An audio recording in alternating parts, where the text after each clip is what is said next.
이른 아침에 한기가 캐슬 라이징의 축축한 돌 사이로 스며들었다. 67살의 한 여성이 창가에 꼼짝도 않고 서 있었다.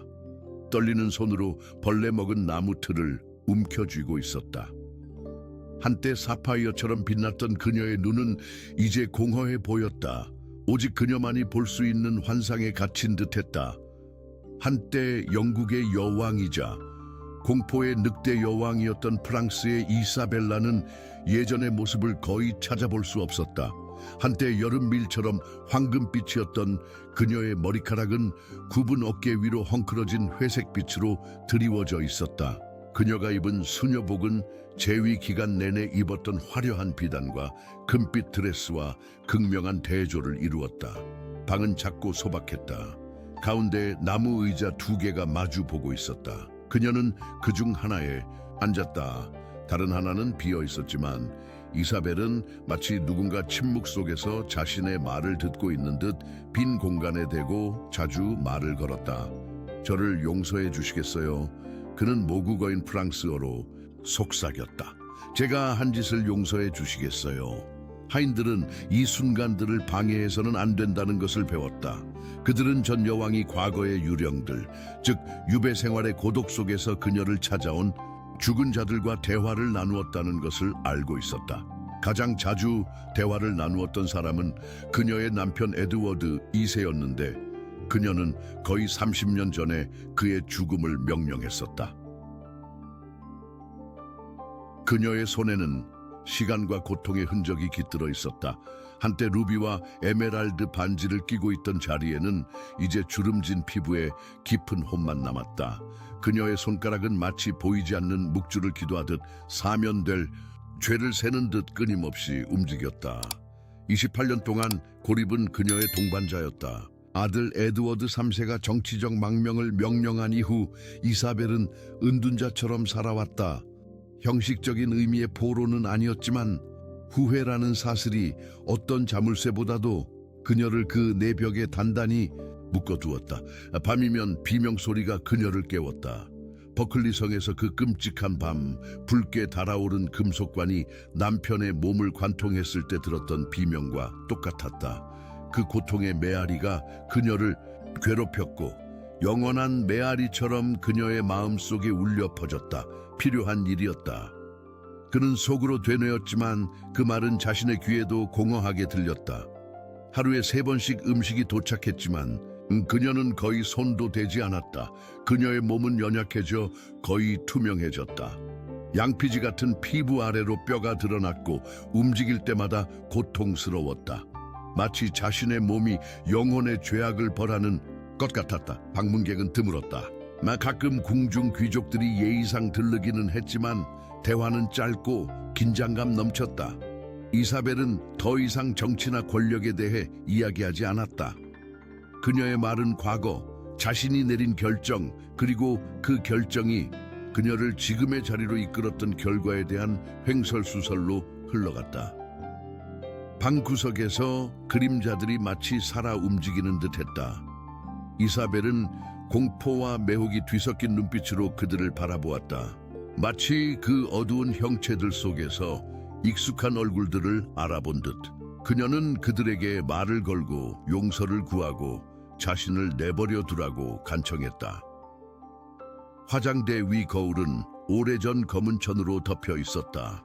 그녀는 자신의 모습을 참아볼 수 없었고 자신이 변한 현실을 마주할 수 없었다. 한때 군대를 지휘하고 왕들을 전복시켰던 그 여인은 이제 자신의 모습을 두려워했다. 밤은 끝없이 이어졌다. 잠은 오지 않았고 마침내 잠이 들었을 때는 생생한 악몽이 그녀를 덮쳤다. 그녀는 침략의 순간, 에드워드의 포로 생활, 모든 것을 바꿔놓은 그 결정을 몇 번이고 되새겼다. 그녀는 비명을 지르며 깨어났고 식은땀에 흠뻑 젖었으며 입안에는 공포의 맛이 가득했다. 외로움은 극에 달했다. 하인들이 곁에 있어도 이사벨은 완전히 혼자였다. 마음속에 너무나 높은 벽을 쌓아 더 이상 어떤 인간과도 소통할 수 없었다. 오직 죽은 자들만이 그녀의 곁에 있었다. 낮 동안 그는 몇 시간이고 창가에 앉아 잿빛 노폭 풍경을 바라보곤 했다. 그의 눈은 지평선 너머에 있는 무언가를 찾고 있었다. 어쩌면 결코 오지 않을 구원일지도 평생 기다려온 용서일지도 몰랐다. 한때 그녀가 가졌던 권력은 이제 아득한 꿈처럼 느껴졌다. 그녀는 왕비이자 섭정이었고 영국에서 가장 두려운 존재였다. 하지만 이제 그녀는 죄책감과 후회에 시달리는 망가진 늙은이에 불과했다. 그녀는 어떻게 그곳에 도착했을까? 결혼식에서 울었던 겁에 질린 어린 소녀가 어떻게 늑대 여왕으로 변했을까? 정확히 어느 순간에 그녀는 영혼을 잃었을까? 이 이야기가 흥미로우셨다면 저희 채널을 구독하고 좋아요를 눌러주세요. 어느 도시에서 저희를 시청하고 계신지 알려주세요. 저희가 팔로우 하겠습니다. 샘상 8년이었습니다. 중세시대는 피비린내 나는 동맹과 계산된 결혼으로 점철되어 있었습니다. 프랑스와 영국은 유럽 최고의 와인을 생산하는 부유한 지역인 가스코뉴의 지배권을 놓고 끊임없는 냉전을 벌였습니다. 귀족들은 다음 전쟁에 대비하여 요새화된 성에서 살았지만 농민들은 끊임없는 전쟁으로 황폐해진 들판에서 굶주렸습니다. 이 잔혹한 환경 속에서 공주들은 협상 카드로 태어났습니다. 공정왕으로 알려진 필리프 4세의 딸 프랑스의 이사벨라도 예외는 아니었습니다. 그녀는 7살 때 이미 그녀의 아버지가 될 수도 있었던 잉글랜드의 에드워드 2세와 약혼했습니다. 필리프 4세는 교활하고 계산이 빠른 왕이었습니다. 그는 전략적인 혼인동맹과 무자비한 외교를 바탕으로 프랑스의 권력을 구축했습니다. 그에게 자녀들은 국가의 도구이자 거대한 유럽 지정학적 체스판의 말이었습니다. 이사벨라는 영국의 위협을 무력화하는 데 있어 그에게 가장 귀중한 자산이었습니다. 프랑스 궁정은 음모의 미군기였고 미소 하나하나의 단검이 숨겨져 있었다. 귀족들은 왕의 총애를 얻기 위해 치열하게 경쟁했고 끊임없이 서로를 상대로 음모를 꾸몄다. 이처럼 악랄한 환경 속에서 이사벨은 권력과 정치적 생존의 미묘한 면을 관찰하고 배우며 성장했다. 반면 잉글랜드의 에드워드 2세는 장래의 장인과는 정반대였습니다. 키가 크고 잘생겼으며 체격이 훌륭했지만 정치적으로는 약했습니다.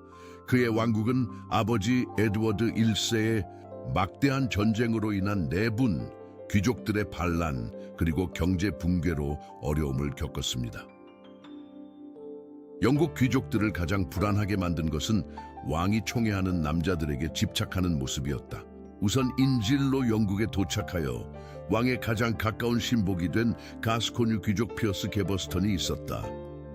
두 사람의 관계에 대한 정확한 소문이 유럽 전역에 퍼졌다. 엘리자베스와 에드워드의 결혼은 상업 조약으로 협상되었다. 프랑스는 가스코뉴에 대한 권리를 일시적으로 포기하기로 했다. 영국은 평화를 보장할 왕족 출신 공주를 맞이하기로 했다. 조건은 신중하게 계산되었지만 아무도 고려하지 않은 한 가지 요소가 있었다. 바로 희생될 아이의 감정이었다. 불로뉴에서 열린 결혼식은 중세시대의 권력을 과시하는 자리였다. 두 왕국의 귀족 수백 명이 모여 동맹을 굳건히 할 결합을 지켜보았다. 작은 몸집보다 더 무거운 금빛 비단과 보석으로 치장한 이사벨은 마치 살아있는 인형처럼 통로를 걸어 내려갔다. 23살의 에드워드는 왕족의 상징과도 같았다. 그의 육감은 성당 전체를 압도했지만 그의 눈은 군중 속에서 끊임없이 게버스턴을 찾았다. 심지어 결혼 생활에서도 영국 왕은 자신의 진정한 애정을 숨길 수 없었다. 굴욕은 첫날부터 시작되었다. 새 여왕에게 줄 선물은 가베스턴에게로 전달되었고 그는 뻔뻔스러운 오만함으로 그것을 과시했다. 결혼잔치에서 에드워드는 사랑하는 사람과 밤새 춤을 추었고 엘리자베스는 결혼식에 버려진 아이처럼 혼자 높은 식탁에 남았다. 영국으로의 여행은 엘리자베스 여왕의 첫 번째 망명이었습니다. 가족과 모국어 그리고 자신이 아는 유일한 세상과 떨어진 채 젊은 여왕은 적대적인 나라에 도착했습니다. 그곳에서는 그녀를 환영해 줄 사람이 거의 없었습니다. 영국 귀족들은 그녀를 프랑스인 외국인, 전통적인 적국의 잠재적 스파이로 여겼습니다. 엘리자베스는 영국에서 보낸 어린 시절을 깊은 고립으로 점철했습니다. 엄밀히 말하면 여왕이었지만 여전히 낯선 나라의 어린아이였습니다.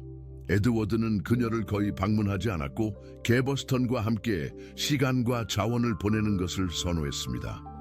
그가 방문할 때면 대화는 형식적이고 차갑게 진행되었으며 진정한 애정은 전혀 느껴지지 않았습니다. 게버스턴은 영국 궁정을 자신의 개인 왕국으로 탈바꿈시켰습니다. 그는 전통적인 귀족들을 놀라게 할 만큼 빠른 속도로 자기와 영지 그리고 명예를 축적했습니다. 그의 오만함은 전설적이었습니다. 그는 가장 강력한 귀족들을 공공연히 조롱하며 궁정 곳곳에 경멸적인 별명을 만들어냈습니다.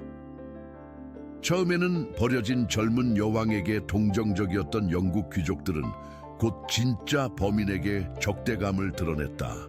게버스턴은 그들이 증오하는 모든 것을 상징했다. 혈통도 없는 외국인이 자신들이 마땅히 누려야 한다고 생각했던 권력을 찬탈한 것이다. 긴장은 참을 수 없을 정도로 고조되었습니다.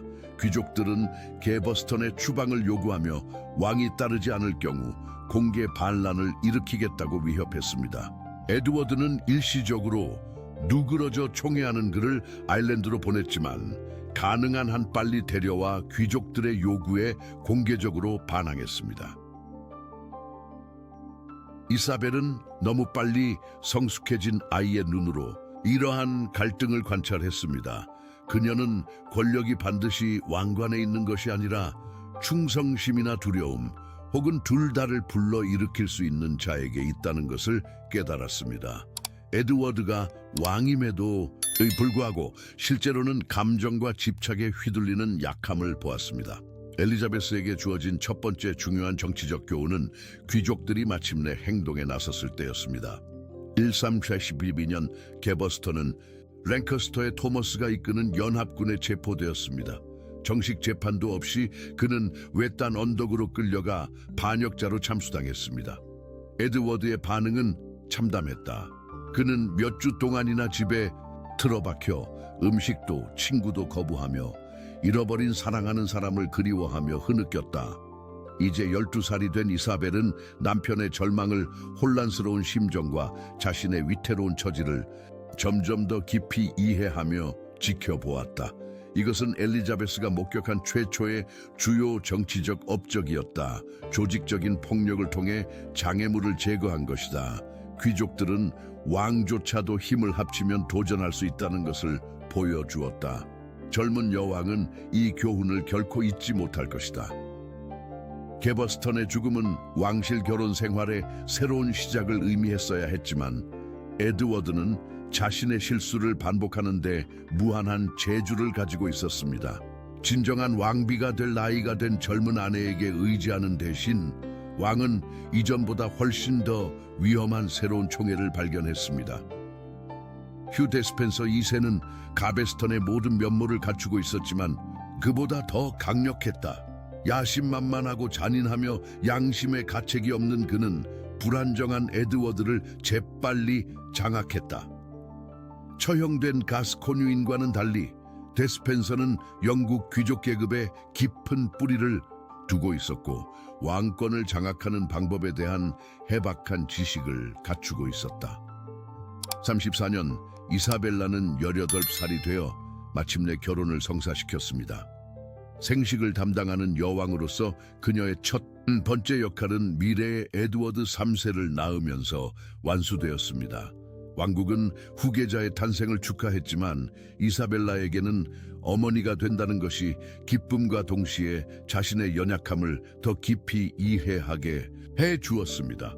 에드워드는 수년간 아내를 무시할 수 있다는 것을 증명해왔지만 이제는 왕위 계승을 위해 아내가 필요했습니다. 그 후 몇 년 동안 3명의 아이를 더 낳으며 엘리자베스의 궁정에서의 입지가 공고해진 듯했습니다. 그러나 임신을 거듭할수록 엘리자베스는 육체적으로 약해졌고 데스펜서는 남편에 대한 영향력을 점점 더 키워갔습니다. 에드워드의 진면목은 스코틀랜드 원정의 참패에서 여실히 드러났습니다.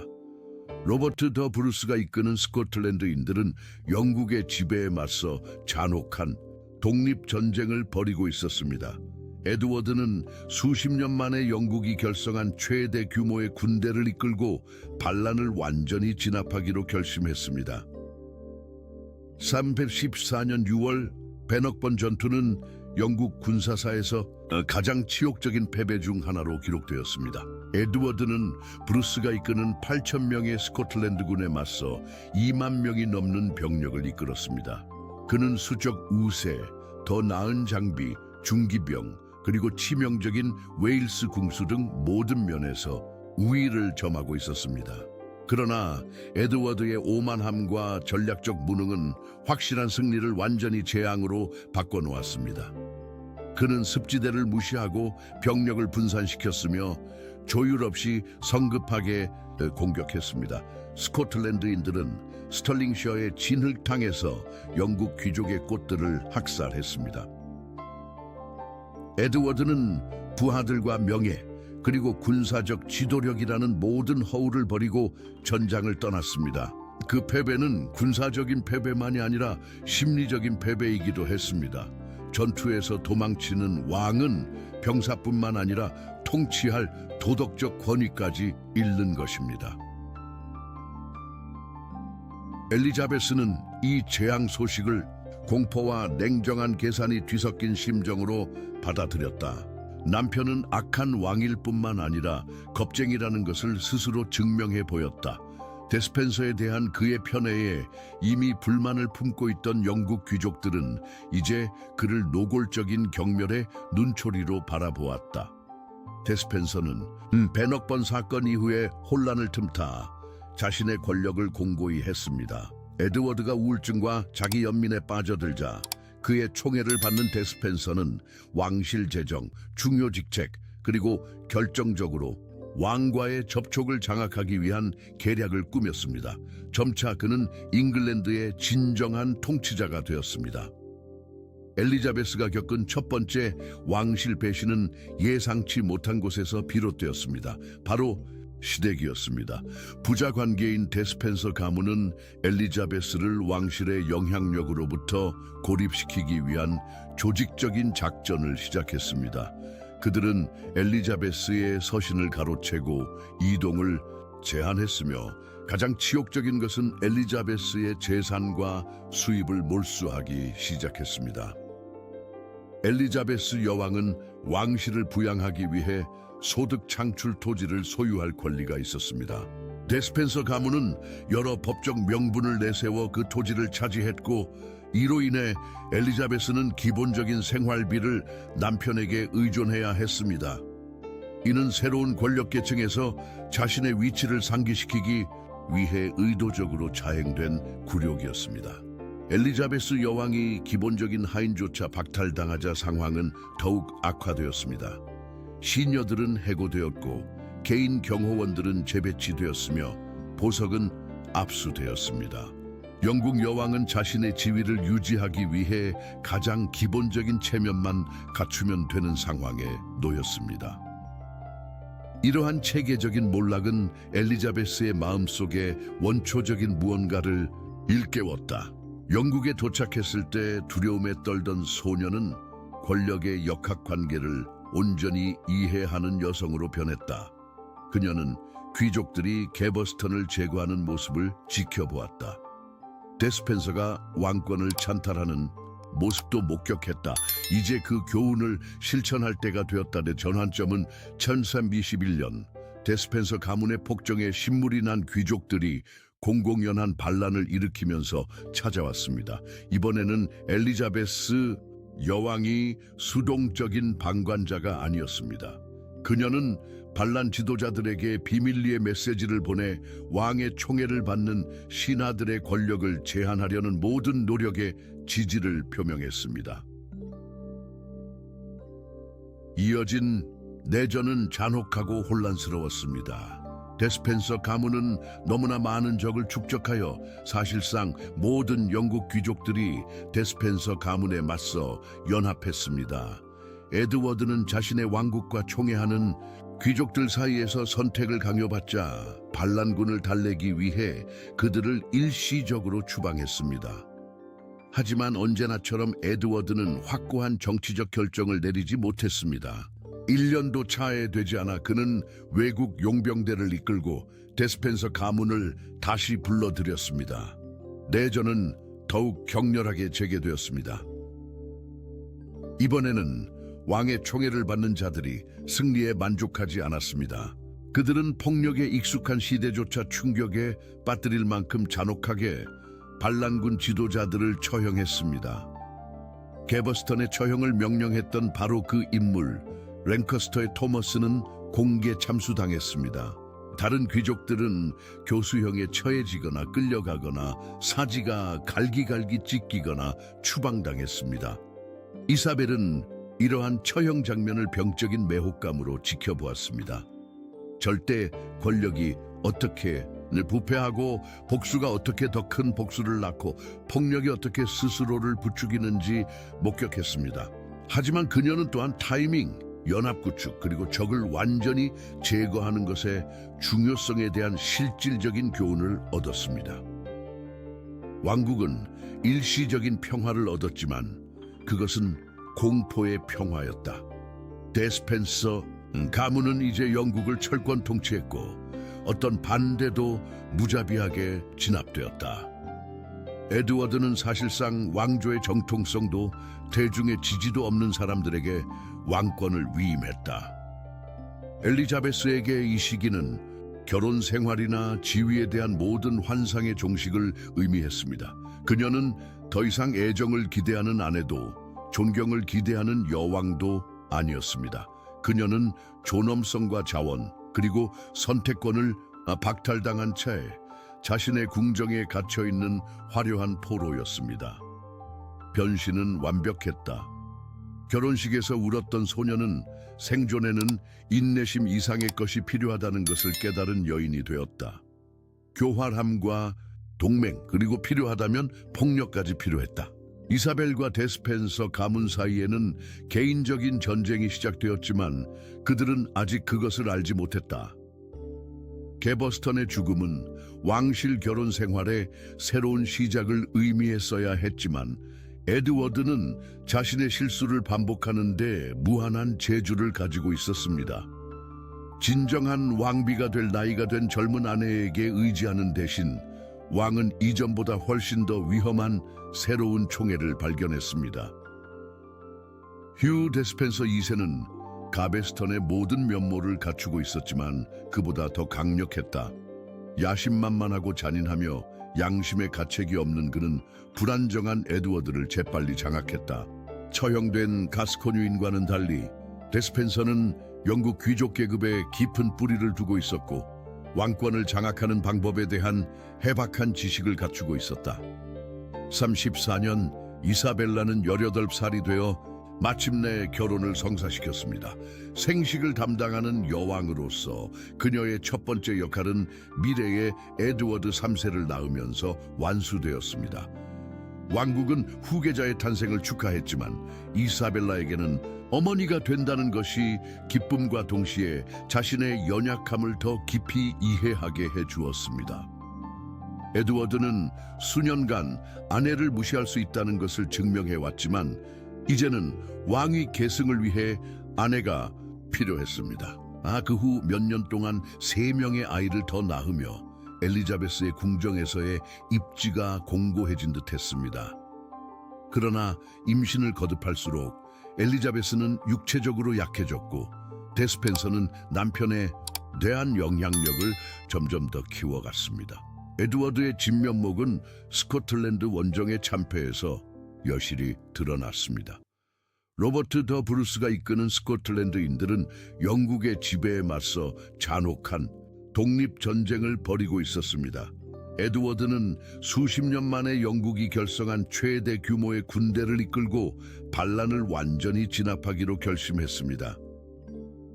314년 6월 배넉번 전투는 영국 군사사에서 가장 치욕적인 패배 중 하나로 기록되었습니다. 에드워드는 브루스가 이끄는 8,000명의 스코틀랜드군에 맞서 2만 명이 넘는 병력을 이끌었습니다.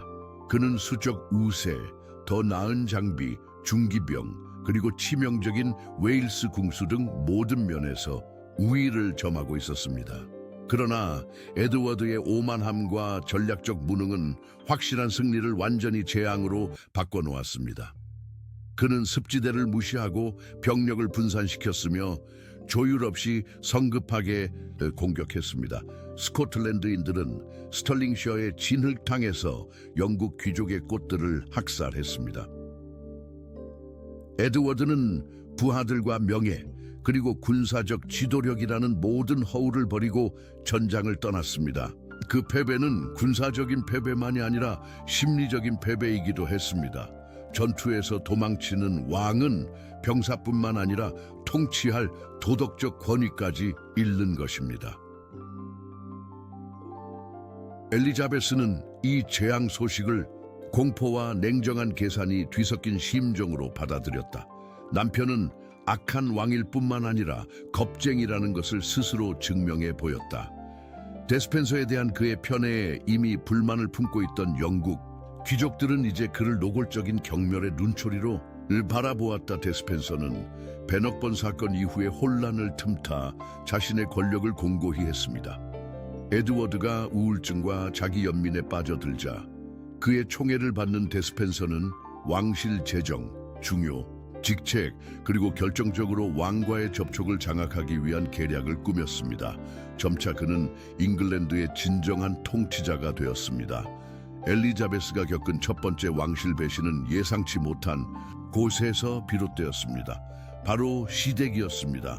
부자 관계인 데스펜서 가문은 엘리자베스를 왕실의 영향력으로부터 고립시키기 위한 조직적인 작전을 시작했습니다.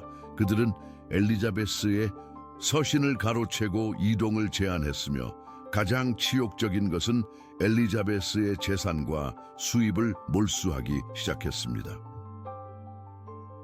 엘리자베스 여왕은 왕실을 부양하기 위해 소득 창출 토지를 소유할 권리가 있었습니다. 데스펜서 가문은 여러 법적 명분을 내세워 그 토지를 차지했고 이로 인해 엘리자베스는 기본적인 생활비를 남편에게 의존해야 했습니다. 이는 새로운 권력계층에서 자신의 위치를 상기시키기 위해 의도적으로 자행된 굴욕이었습니다. 엘리자베스 여왕이 기본적인 하인조차 박탈당하자 상황은 더욱 악화되었습니다. 시녀들은 해고되었고 개인 경호원들은 재배치되었으며 보석은 압수되었습니다. 영국 여왕은 자신의 지위를 유지하기 위해 가장 기본적인 체면만 갖추면 되는 상황에 놓였습니다. 이러한 체계적인 몰락은 엘리자베스의 마음속에 원초적인 무언가를 일깨웠다. 영국에 도착했을 때 두려움에 떨던 소녀는 권력의 역학관계를 온전히 이해하는 여성으로 변했다. 그녀는 귀족들이 개버스턴을 제거하는 모습을 지켜보았다. 데스펜서가 왕권을 찬탈하는 모습도 목격했다. 이제 그 교훈을 실천할 때가 되었다.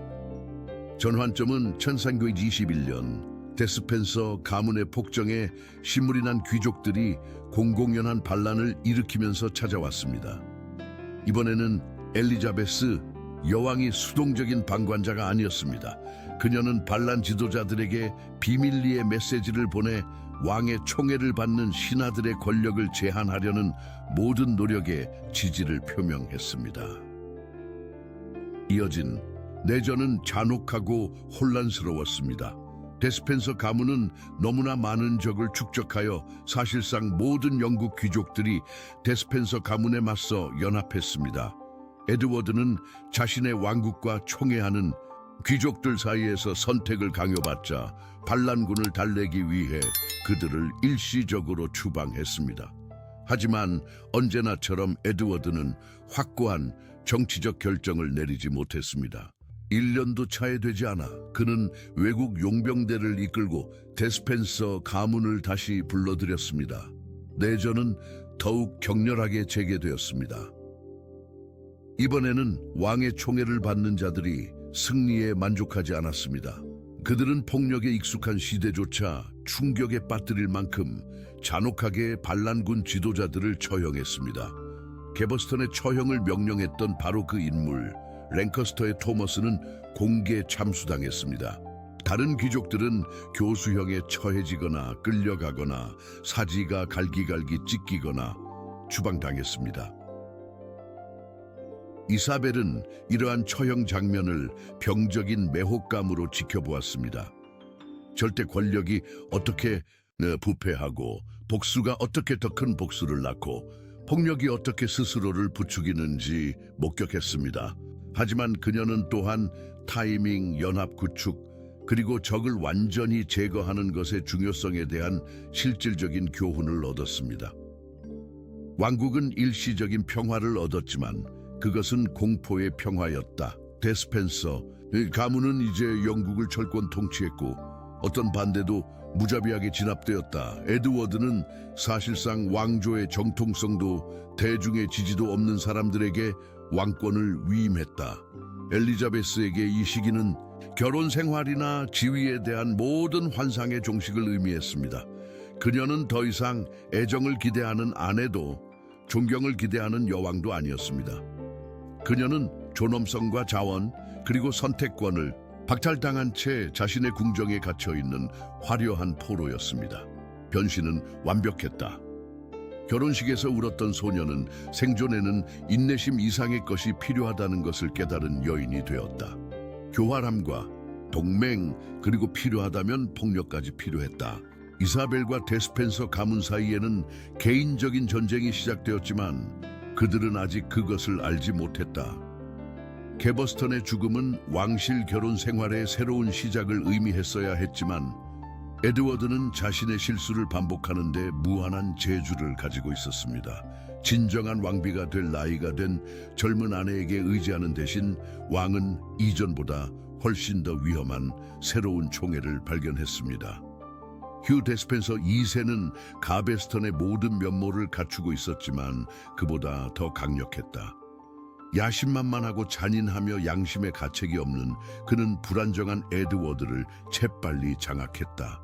처형된 가스코뉴인과는 달리 데스펜서는 영국 귀족 계급에 깊은 뿌리를 두고 있었고 왕권을 장악하는 방법에 대한 해박한 지식을 갖추고 있었다. 314년 이사벨라는 18살이 되어 마침내 결혼을 성사시켰습니다. 생식을 담당하는 여왕으로서 그녀의 첫 번째 역할은 미래의 에드워드 3세를 낳으면서 완수되었습니다. 왕국은 후계자의 탄생을 축하했지만 이사벨라에게는 어머니가 된다는 것이 기쁨과 동시에 자신의 연약함을 더 깊이 이해하게 해주었습니다. 에드워드는 수년간 아내를 무시할 수 있다는 것을 증명해왔지만 이제는 왕위 계승을 위해 아내가 필요했습니다.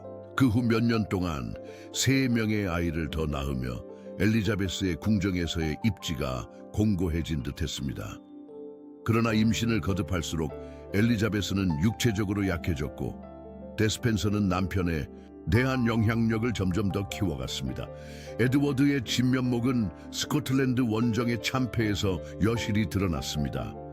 로버트 더 브루스가 이끄는 스코틀랜드인들은 영국의 지배에 맞서 잔혹한 독립전쟁을 벌이고 있었습니다. 에드워드는 수십 년 만에 영국이 결성한 최대 규모의 군대를 이끌고 반란을 완전히 진압하기로 결심했습니다. 산스 14년 6월 베넉번 전투는 영국 군사사에서 가장 치욕적인 패배 중 하나로 기록되었습니다. 에드워드는 브루스가 이끄는 8,000명의 스코틀랜드군에 맞서 2만 명이 넘는 병력을 이끌었습니다. 그는 수적 우세, 더 나은 장비, 중기병, 그리고 치명적인 웨일스 궁수 등 모든 면에서 우위를 점하고 있었습니다. 그러나 에드워드의 오만함과 전략적 무능은 확실한 승리를 완전히 재앙으로 바꿔놓았습니다. 그는 습지대를 무시하고 병력을 분산시켰으며 조율 없이 성급하게 공격했습니다. 스코틀랜드인들은 스털링셔의 진흙탕에서 영국 귀족의 꽃들을 학살했습니다. 에드워드는 부하들과 명예, 그리고 군사적 지도력이라는 모든 허울을 버리고 전장을 떠났습니다. 그 패배는 군사적인 패배만이 아니라 심리적인 패배이기도 했습니다. 전투에서 도망치는 왕은 병사뿐만 아니라 통치할 도덕적 권위까지 잃는 것입니다. 엘리자베스는 이 재앙 소식을 공포와 냉정한 계산이 뒤섞인 심정으로 받아들였다. 남편은 악한 왕일 뿐만 아니라 겁쟁이라는 것을 스스로 증명해 보였다. 데스펜서에 대한 그의 편애에 이미 불만을 품고 있던 영국 귀족들은 이제 그를 노골적인 경멸의 눈초리로 바라보았다. 데스펜서는 베넉번 사건 이후에 혼란을 틈타 자신의 권력을 공고히 했습니다. 에드워드가 우울증과 자기 연민에 빠져들자 그의 총애를 받는 데스펜서는 왕실 재정, 중요 직책, 그리고 결정적으로 왕과의 접촉을 장악하기 위한 계략을 꾸몄습니다. 점차 그는 잉글랜드의 진정한 통치자가 되었습니다. 엘리자베스가 겪은 첫 번째 왕실 배신은 예상치 못한 곳에서 비롯되었습니다. 바로 시댁이었습니다. 부자 관계인 데스펜서 가문은 엘리자베스를 왕실의 영향력으로부터 고립시키기 위한 조직적인 작전을 시작했습니다. 그들은 엘리자베스의 서신을 가로채고 이동을 제한했으며 가장 치욕적인 것은 엘리자베스의 재산과 수입을 몰수하기 시작했습니다. 엘리자베스 여왕은 왕실을 부양하기 위해 소득 창출 토지를 소유할 권리가 있었습니다.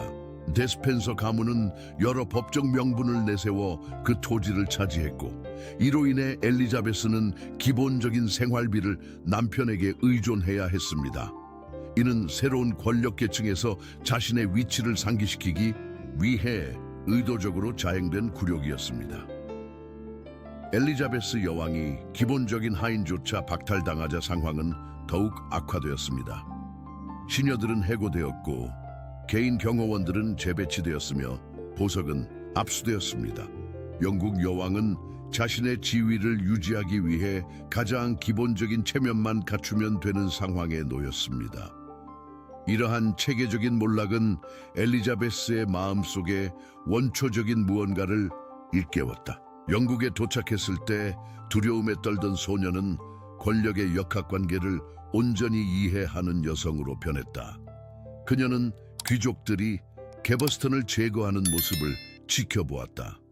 데스펜서가 왕권을 찬탈하는 모습도 목격했다.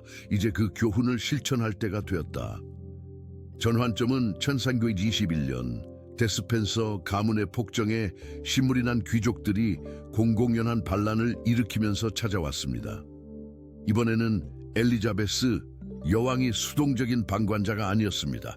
그녀는 반란 지도자들에게 비밀리에 메시지를 보내 왕의 총애를 받는 신하들의 권력을 제한하려는 모든 노력에 지지를 표명했습니다.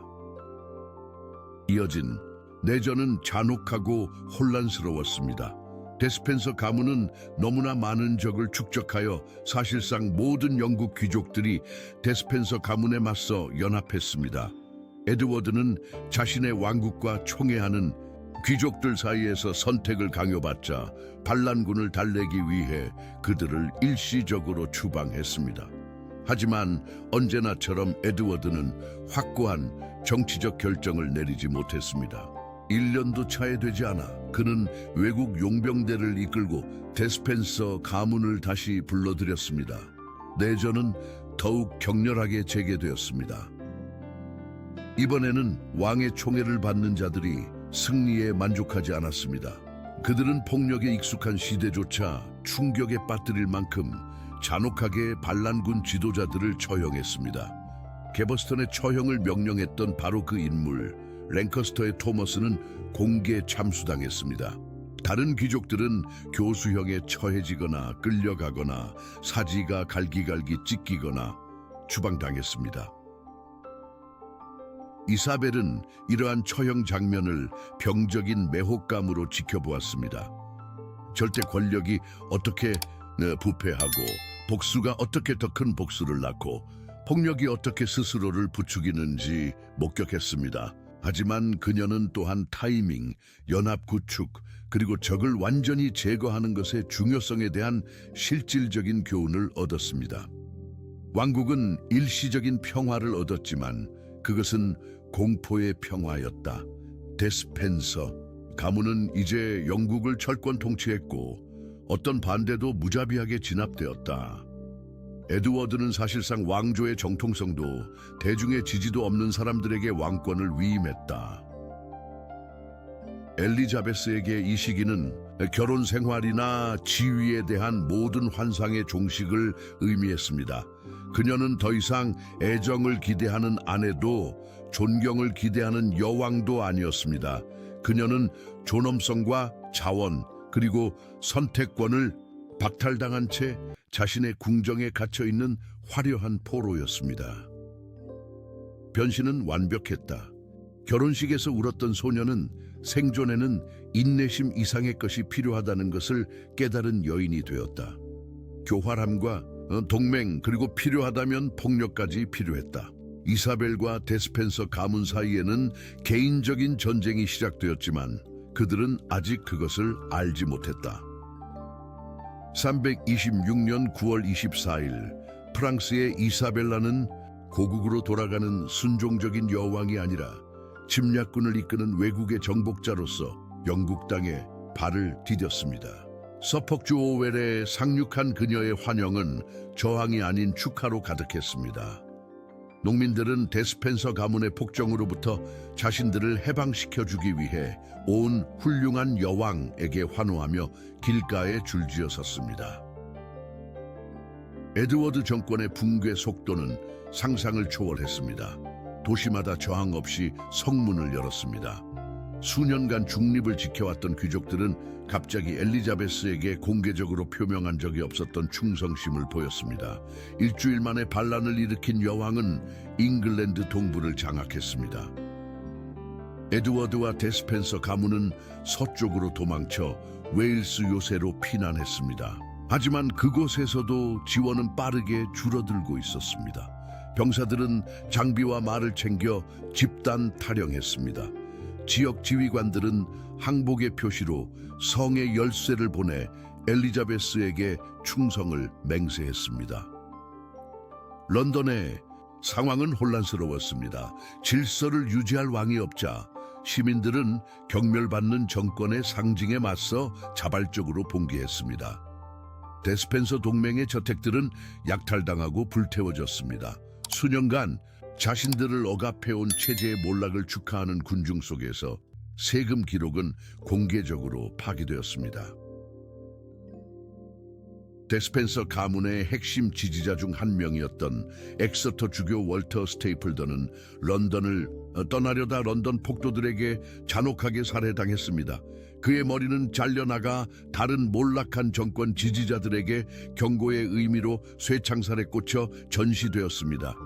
폭도들의 폭력이 시작되었고 아무도 이를 통제할 수 없었습니다. 엘리자베스는 승리의 해방자로 런던에 도착했습니다. 모든 교회의 종소리가 몇 시간씩 울려 퍼지고 군중은 거리를 가득 메워 그녀의 이름을 외쳤습니다.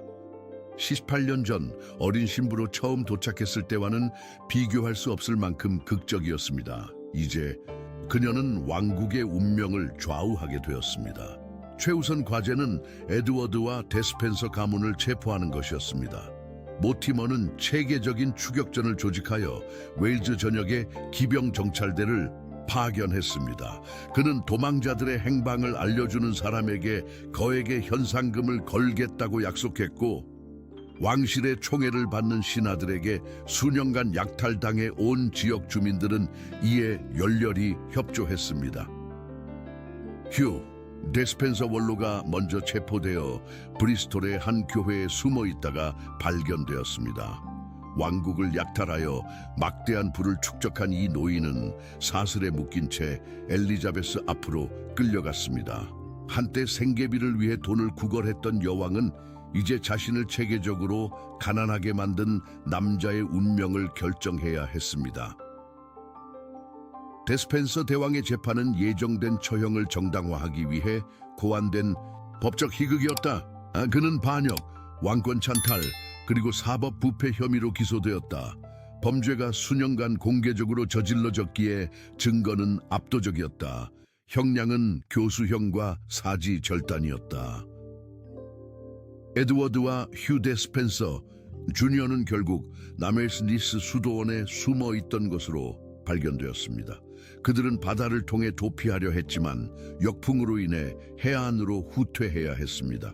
그들의 체포는 사실상 엘리자베스 통치에 대한 조직적인 저항의 종식을 의미했습니다. 에드워드의 포로 이송은 의도적으로 굴욕적인 일이었다. 한때 잉글랜드의 왕이었던 그는 자신이 다스렸던 도시들을 행진하며 이제는 적대적인 군중 앞에 갇힌 포로의 모습으로 끌려갔다. 그의 왕관은 족쇄로, 그의 수행원들은 적군 경비병들로 대체되었다.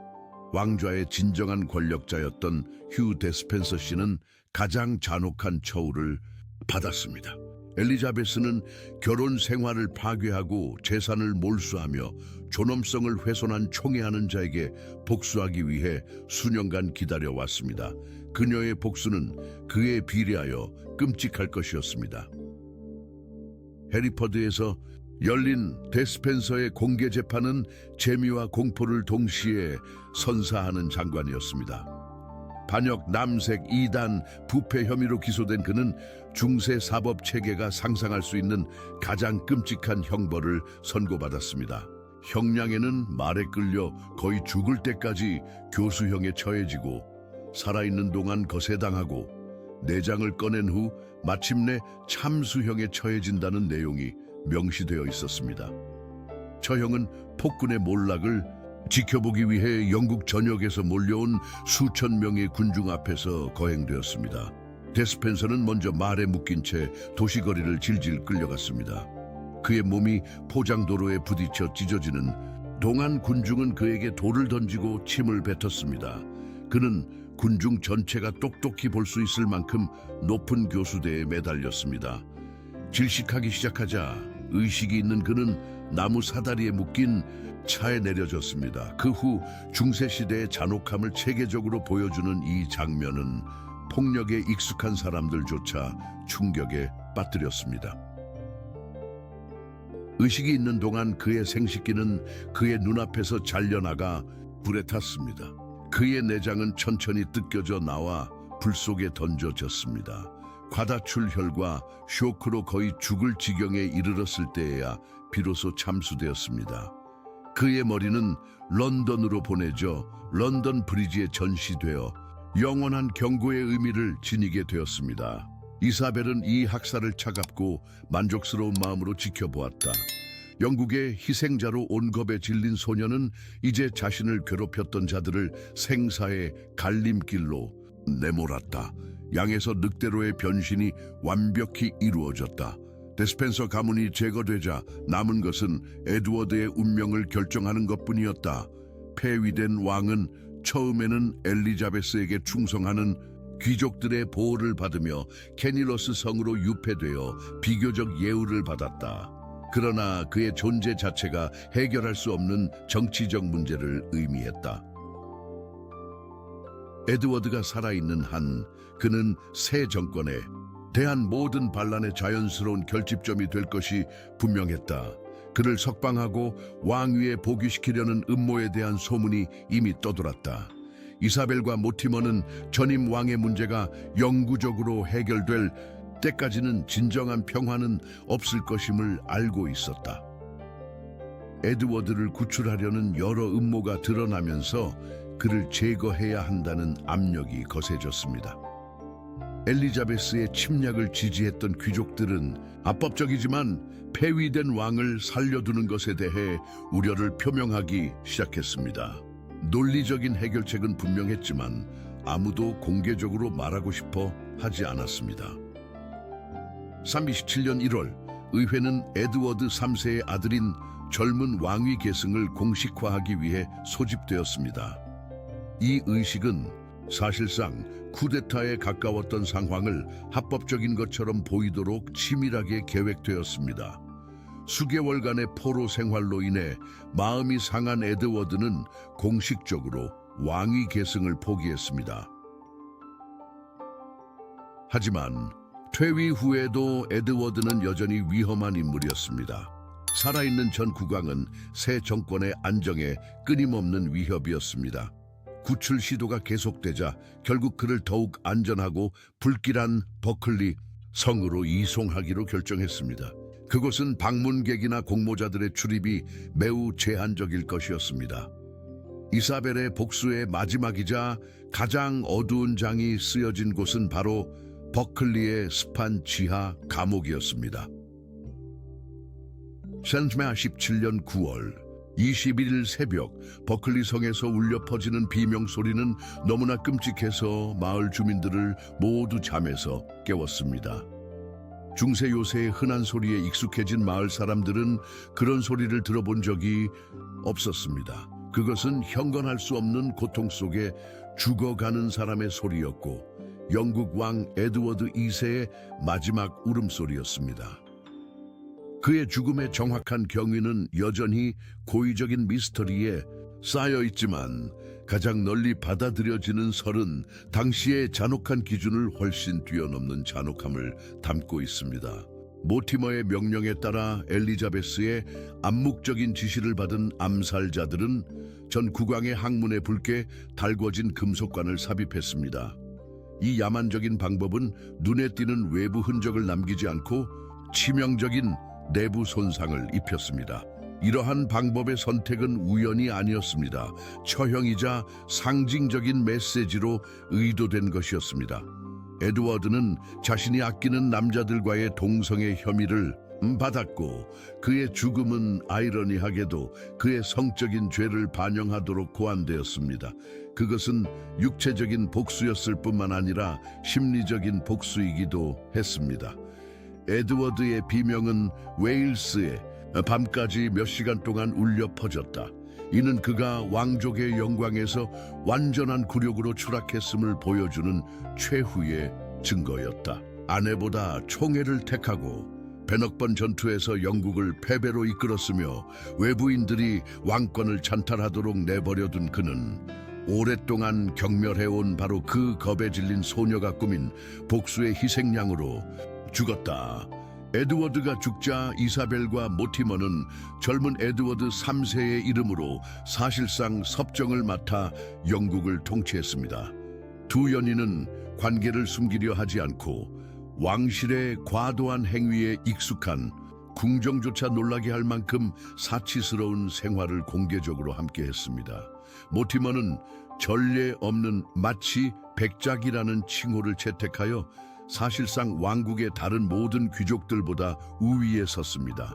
그는 쿠데타 희생자들로부터 몰수한 토지를 축적하고 막대한 개인 재산을 축적했으며 섭정보다는 왕처럼 행동했습니다. 그의 오만함은 그가 대체한 데스펜서 가문의 오만함에 비견될 정도였습니다. 에드워드에 맞서 엘리자베스를 열렬히 지지했던 바로 그 귀족들이 이제는 훨씬 더 폭압적인 정권의 지배를 받게 되었다. 모티머는 데스펜서 가문보다 더 총명했지만 탐욕 또한 데스펜서 가문 못지않았다. 몰수는 계속되었고 세금은 인상되었으며 모든 반대 세력은 무자비하게 진압되었다. 3년 동안 부부는 왕국에 대한 절대적인 지배력을 유지했습니다. 엘리자베스는 결혼 생활 동안 허락받지 못했던 권력을 마침내 손에 넣었지만 승리에는 쓴맛이 있다는 것을 깨달았습니다. 절대 권력은 절대 부패를 가져오고 폭정에 맞서 싸워온 여왕은 스스로 폭군이 되었습니다. 하지만 이사벨라는 고인이 된 남편과 마찬가지로 치명적인 실수를 저질렀습니다. 바로 다음 세대를 과소평가한 것입니다. 이제 10대가 된 에드워드 3세는 어머니와 그녀의 정부 칭후의 행동을 점점 더 분노하며 지켜보았습니다. 젊은 왕은 아버지가 아무리 결점이 많았더라도 아내의 명령에 의해 굴욕을 당하고 폐위되고 살해당했다는 사실을 잊지 않았습니다. 30년 10월 에드워드는 기발하게 계획된 쿠데타를 감행했습니다. 노팅엄 성의 비밀 통로를 이용하여 그와 그의 동료들은 한밤중에 모티머의 방을 침공했습니다. 저항은 미미했고 모티머의 충성스러운 근위대조차도 합법적인 왕의 우월한 권위를 인정했습니다. 붙잡힌 연인 옆에서 잠옷 차림으로 발견된 이사벨은 모티머의 목숨을 간절히 간청했습니다. 겨여 자비로운 모티메어에게 자비를 베풀어 주소서. 그녀는 외쳤지만 그녀의 간청은 묵살당했습니다. 3년 동안 영국을 지배했던 그 남자는 반역자로 체포되었습니다. 모티머의 재판은 그가 준비했던 재판만큼이나 간략하게 진행되었습니다. 왕권 찬탈, 전임 왕 살해, 그리고 왕국에 대한 폭정 혐의로 기소된 그는 교수형을 선고받았습니다. 타이번에서의 처형은 데스펜서의 죽음에서 특징적으로 나타났던 정교한 고문 없이 의도적으로 간소하게 이루어졌습니다. 에드워드 3세는 어머니를 비슷한 운명에서 구해냄으로써 놀라운 정치적 지혜를 발휘했습니다. 이사벨라는 공개 재판을 받거나 처형되지 않았습니다. 그는 아무리 유죄라 하더라도 어머니를 죽이는 것은 정치적으로 재앙이 될 뿐만 아니라 신민들에게 도덕적으로 혐오스러운 일임을 알고 있었습니다. 엘리자베스는 궁정에서 쫓겨나 모든 정치적 권력을 박탈당했습니다. 그녀의 방대한 재산은 몰수되었지만 그녀의 부양을 위해 후한 연금은 유지되었습니다.